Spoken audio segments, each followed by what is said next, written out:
In today's video, I'm going to teach you how to record a meeting in Microsoft Teams demo tutorial. Recording in Teams is a great way to capture discussions, decisions, and action items, but there are a few things to know before you begin. Depending on your organization's settings, only the meeting organizer or a presenter may be allowed to start and stop a recording. Also, everyone in the meeting will see a notice when recording begins, and local laws may require you to inform participants, so always get consent first. Start by opening Microsoft Teams.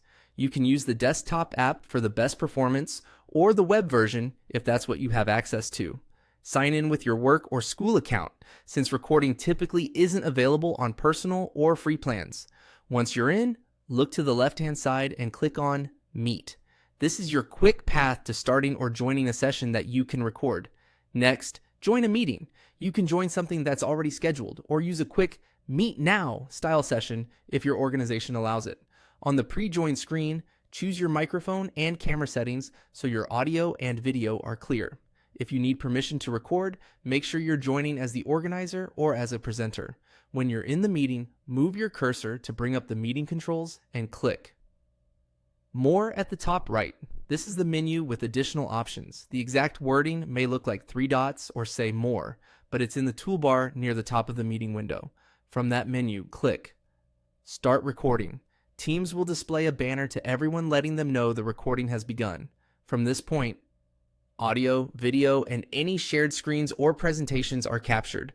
If your organization has transcription enabled, you may also see transcription start alongside the recording. To stop, return to the same menu and choose Stop Recording when you're done. If you see a message saying you need to upgrade your plan to use this feature, that means your current license or organization policy doesn't allow meeting recordings.